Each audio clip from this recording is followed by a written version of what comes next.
এই যে এখানে একটা সাপ ছিল, কৌশল ওই যে পাথর বিক্রি একটা ঘুরে করেছে নি, সে মুহূর্তে ঘটনাটা ঘটিয়ে দেয়। মানে ও পাথর বিকে লোভে পড়ে এই জিনিসটা লোভে পড়ে এই করেছিল। আর ভাইঙ্গা তো ওই পর্যন্ত যেতে পারে, লোভ করতে যে কি হলো, ও সঙ্গে সঙ্গে পাগল হয়ে গেল 15 মিনিটের ভিতর। জানি না, তবে দুধ পাথর নাকি এরকম কথা বলছিল। দুধ পাথর এটা, হ্যাঁ। তবে এটা কোষ্ঠী পাথর না। না না, কোষ্ঠী পাথর না, তবে দুধ পাথর বলতেছে। দুধ পাথর বলছে। হ্যাঁ। আর সফর সঙ্গী এনে একটা, এখানে একটা, ওই নিচে একটা। ইনি হচ্ছেন পারস্যের প্রধান সেনাপতি ছিলেন। ইনি শাহমুকদম আসেন প্রথম, ওখান থেকে কোমরপুর আসেন ইসলাম প্রচারের উদ্দেশ্যে। আসার পরে এ দেশকে মুসলমান বানাইলো। ওনারা যে তিনজন কোথা থেকে আসছিলেন?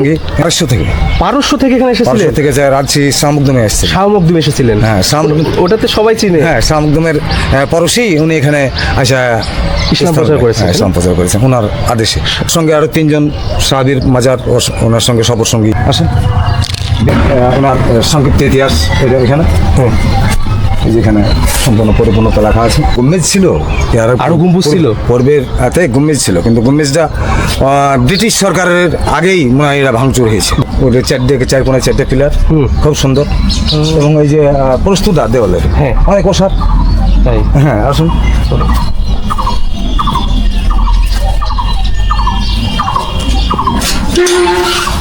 এই যে দেখেন কত বস্তু। আর ওনার রজারা যেটা আছে সেটা সম্পূর্ণ কুষ্টি পাথরের।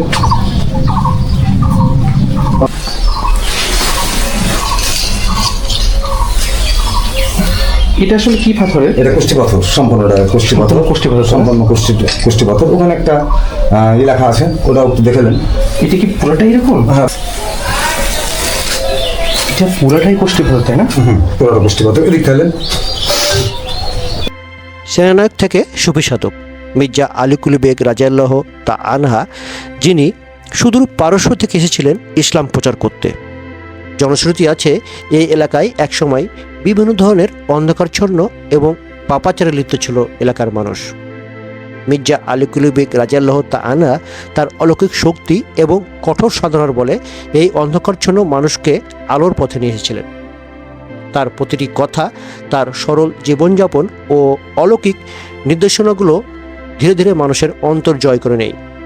তিনি এবং তার তিনজন সফরসঙ্গী মিলে কমরপুর এলাকায় ইসলামের আলো জ্বালিয়ে দিয়েছিলেন। সেই মহান ব্যক্তিত্বকে নিয়ে আজকের ভিডিওটি দেখতে আমাদের সাথেই থাকুন। এখন যেখানে দাঁড়িয়ে আছি এটি একটি মাজার। এখানে সাধারণত কেউ আসে না, এর ইতিহাসগুলো মানুষের কাছে তুলে ধরে না। আমি এখন সেই জায়গাতে ছুটে এসেছি সেই মাজারের ইতিহাস তুলে ধরার জন্য, যেটি অবস্থিত রাজশাহী জেলার বিজয়নগর কুমোরপুর গ্রামে এবং গোদাগাড়ি উপজেলাতে।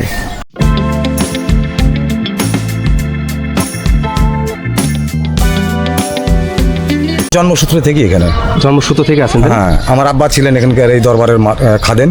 হ্যাঁ, এক সময় উনি যখন 89 সালে বিদায় হয়ে গেল, তারপরে এখানে যে কামাল বাবাজি, ওই যে ওনার রজা ওইটা, উনি তারপরে পরবর্তী খাদেন। এখনও ওই যে তারপরে যে এখানে ফরিদ চাঁদ ছিল আমার, তারপরে খাদিম ছিল। এভাবে একের পর এক পরিস্থিতি চেঞ্জ হয়েছে, মানুষ চলে এসেছে আসছে। ইনি হচ্ছেন পারস্যের প্রধান সেনাপতি ছিলেন। ইনি শাহমুকদম আসেন প্রথম, ওখান থেকে কোমরপুর আসেন ইসলাম প্রচারের উদ্দেশ্যে।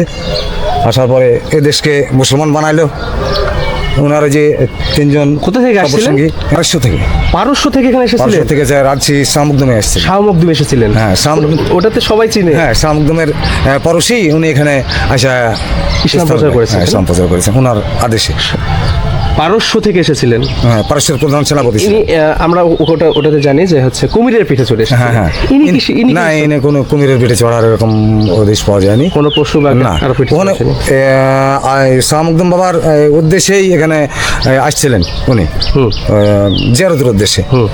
তো জিয়ারতের উদ্দেশ্যে আসার পরে তো ওনাকে এখানে পাশ করা হয়েছে কোমরপুর। একটা টিলা, এই এলাকায় সব অমুসলিমই বেশি ছিল, গোটাই ছিল আগে অমুসলিম ছিল, হ্যাঁ। তারপর ইসলাম প্রচার করতে তারপর ইসলাম করতে প্রচার এখন করতে, হ্যাঁ। মুসলিম ইয়ে হয়ে গেছে। হয়ে গেছে। তো ওনার সঙ্গে আরো 3জন সাহাবীর মাজার ওনার সঙ্গে সফর সঙ্গী। তখনকার যুগে এটা কত তখনকার সালের যুগে। হতে পারে? এখানে আমরা এবারকার ওরস করছি 366তম।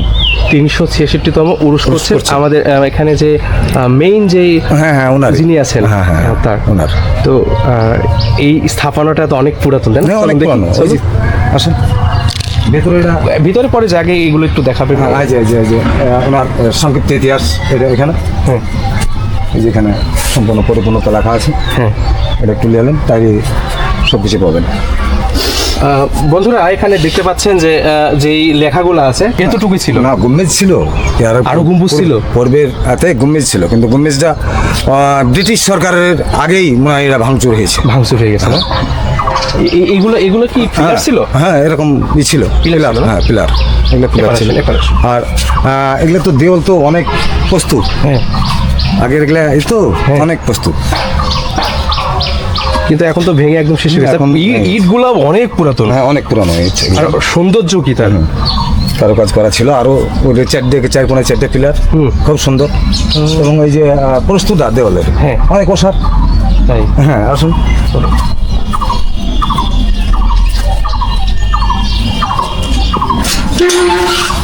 এই যে দেখেন কত প্রস্তুত।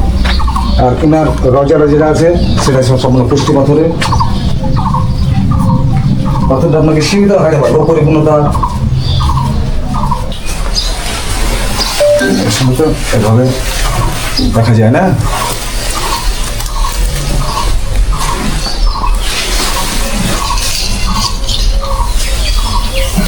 এটা আসলে কি পাথরের? এটা কুষ্টি পাথর, সম্পূর্ণ এটা কুষ্টি পাথর, কুষ্টি পাথর, সম্পূর্ণ কুষ্টি পাথর। ওখানে একটা এলাকা আছে, ওটাও একটু দেখে নেন।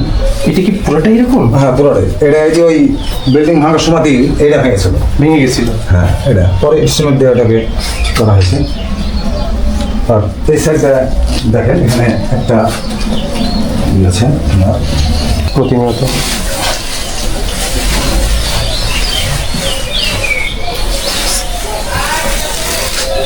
এটা পুরোটাই কষ্ট পাথর, তাই না? পুরোটা কুষ্টি পাথর। এদিক তাহলেন এখানে এখান থেকে নিলে সুন্দর লাগে। এলাকার মানুষও খুব সম্মান শ্রদ্ধা করে এই জায়গাটা। করে, তাই না? এলাকার মানুষ এলাকার মানুষও খুব সুন্দরই করে। ফাল্গুনের শেষ বৃহস্পতিবার আমাদের এখানে প্রতি বছর নেই উরুস। পুরুষ হয়। হ্যাঁ মাছের উরুস ফাল্গুনের শেষ বৃহস্পতিবার, যা আগামী 22শে রমজান শুরু হয়েছে। হ্যাঁ। আগামী বৃহস্পতিবার আমাদের এখানকার উরুস কাজ শুরু হয়ে গেছে, গেটটাও করা হয়ে গেছে। এগুলো এখন কমপ্লিট কাজ হয়ে যাবে ইনশাল্লাহ। একটা ফোঁড়া ছিল, এই ফোঁড়াটা ভাঙার সঙ্গে সঙ্গে সে পাগল হয়ে যায়। ওই পাগলের পর থেকে তো মানুষ আরো আতঙ্কিত হয়ে গেছে। আর কোনো ঘটনা ঘটছে এরকম? হ্যাঁ এগুলো অনেক পাথর পড়েছিল, ছোট ছোট অনেক পাথর ছিল তখন। আচ্ছা, আমরা গল্পগুলো বাইরে গিয়ে শুনবো, এখন আপাতত আমরা এক্সপ্লোর করি আচ্ছা। ভিতরেগুলো। আমরা এটা আপনি এখন ঢাকতে পারেন। হ্যাঁ যে আমি একটু বলে নিই, হ্যাঁ ভাই দাঁড়ান একটু ভাই, এক মিনিট। ভাই একটু। বন্ধুরা এর আগে যখন বললাম যে যিনি যেনার মাজারে আমরা এসেছি, যার মাজারে আমরা এসেছি তিনি এখানে শায়িত আছে। সবচেয়ে আশ্চর্যের বিষয় হচ্ছে যে এখানে যে শায়িত আছে সেই কবরটি একটি অতি মূল্যবান পাথর, কোষ্টি পাথর দিয়ে তৈরি করা আছে। যে মাজারটি আছে সেই মাজারটি একটি মূল্যবান কোষ্টি পাথর দিয়ে আবৃত করা আছে। এবং আমাদের মুসলমান ধর্মে সাধারণত কবর সবসময় কবর হয় উত্তর এবং দক্ষিণে, অর্থাৎ উত্তর দিকে মাথা হয় এবং দক্ষিণ দিকে পা হয়। এবং এই দক্ষিণ দিকে, উত্তর দিকে মানে মাথার দিকে এখানে কালেমা লেখা আছে। দুই পাশেই কালেমা লেখা আছে, এখানে কালেমা লেখা আছে এবং এই পাশে কালেমা লেখা আছে। অন্ধকারের জন্য আপনাদের হয়তো দেখাতে খুব একটু এখানে কালেমা লেখা আছে এবং দেখেন কচ্ছি পাথর দিয়ে তৈরি হয়েছে। এবং আরেকটি আশ্চর্যের বিষয় হচ্ছে যে উপরে ছাদটা এক সময় ছিল, ভেঙে যাওয়ার পরে এখন টিন দেওয়া আছে। তারপরও আল্লাহর রহমতে বলবো যে এই ঘরটি অনেক ঠান্ডা এবং বেশ আরামদায়ক এই গরমের মধ্যে। এটি ভেঙে যায়, যখন ভেঙে যাওয়ার কারণ থেকে এই কোষ্টি পাথরের এই জায়গাটুকু পরে আবৃত করেছে, ন্যাচারালভাবেই আবৃত করা আছে। দেখুন কত মূল্যবান এবং কত সুন্দর করে এলাকার লোক এটিকে রক্ষণাবেক্ষণ করে চলেছে।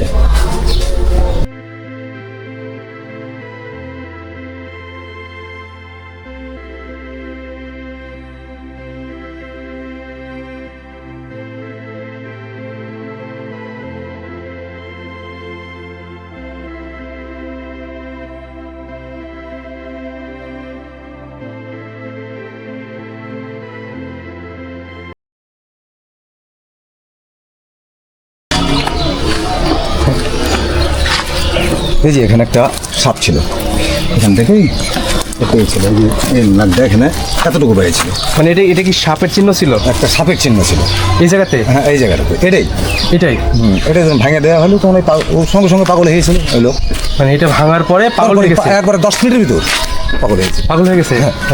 আগের যে কুমার রাজা ছিল, হ্যাঁ। শ্রী শ্রী দাউনজি মহারাজের সিপাই, প্রধান সিপাই, হ্যাঁ। কুমার রাজা, হ্যাঁ। এই তখনকার এগুলো সব এগুলো ছিল ওই যে ওই রাজার আমলের। ওই বলি দেওয়ার বিষয়টা এরকম একটা বলি দেওয়ার বিষয় মানুষ এরকম বলি এখানে ছিল, দেওয়া হ্যাঁ। হতো। না মানুষের বলি দেওয়া ছিল এরকম পাওয়া যায়নি এরকম, হ্যাঁ। তবে এই এলাকায় খুব খারাপ অবস্থা ছিল সে মুহূর্তে ওখানে। যেমন? জেনাতে ভর্তি হয়ে গেছিল, জেনা? হ্যাঁ, মানে ওই যে ইহুদি নাসারা বা হিন্দু বৌদ্ধ খ্রিস্টান মানে বিভিন্ন জাত, হ্যাঁ। মুসলমান তো ছিল না এই দেশে, হ্যাঁ। তখন ওরা এই ধরনের ছিল। তখন ইনি এই দেশে আসার পরে তো শাসন করে মুসলমান করলো সব, এখন পর্যন্ত সুন্দর এই এলাকাটা আছে। কোনো কৌশল ওই যে পাথর বিক্রি একটা হ্যাঁ। ঘুরে করেছে নেই, সে মুহূর্তে এই ঘটনাটা ঘটিয়ে দেয়। মানে ও পাথর বিকে লোভে পড়ে এই হ্যাঁ, জিনিসটা লোভে পড়ে এই ঘটে করেছিল। আর ভাঙা তো ওই পর্যন্ত যেতে পারে, যোগ করতে যা কি হলো? ওর সঙ্গে সঙ্গে পাগল হয়ে গেল 15 মিনিটের ভিতর। জানি না, তবে দুধ পাথর নাকি এরকম কথা বলছিল। পাথর এটা? হ্যাঁ, তবে এটা কোষ্ঠী পাথর না। না না, কোষ্ঠী পাথর না, তবে দুধ পাথর বলতেছে। দুধ পাথর বলছে, হ্যাঁ। আর সফর সঙ্গী এনে একটা, এখানে একটা, ওই নিচে একটা। চলুন এক এক করে সবই দেখবো।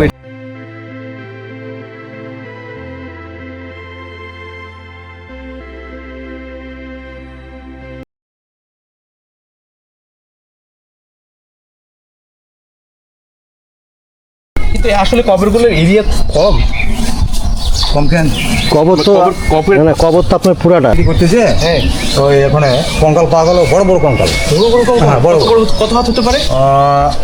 8-9 হাত, 10 হাত। 8-9 হাত করে একটা মানুষ কয় হাত হয়? আমরা তো 3.5 হাত, আমরা আমরা তো 3.5 হাত। আর ওগুলা? ওরা 8-9 হাত, আমাদের হাতে 8-9 হাত লম্বা। এক পাগল আসছিল আমাদের দোকানের সামনে, আমাদের এখানে দোকান ছিল তো, এক পাগল আসলে জিনজি টিনজি বাঁধা সব পাগল। তো দুপুরবেলা এসছে, তো আব্বা নিষেধ করছে যে না তুমি এখন মাজারে যাও না, তো বলছে না যাবো। এই আসে তো সাপ দেখে তো পালিয়ে গেল, পালিয়ে ছিল। হ্যাঁ, বিশাল সাপ। এখানে তো প্রতি বৃহস্পতিবার আগে সাপ আসতো। বৃহস্পতিবারে? হ্যাঁ। সাপ কেন আসতো? কে জানি, সাপ আসতো। ওই মাজারের ভিতরে একটা সাপ মেলা দূর এরিয়া লিয়ে মারা গেছিল।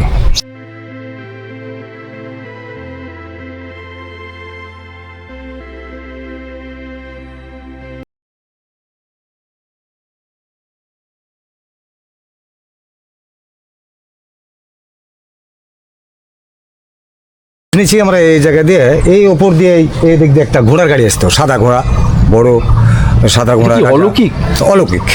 আসার পর সবাই সবাই দেখতো, আবার নাই, এরকম দেখ, মানে শব্দ শুনলে তো আসতো। হ্যাঁ, আসছে, রাতের বেলায় আসতো, আবার হারিয়ে যেত।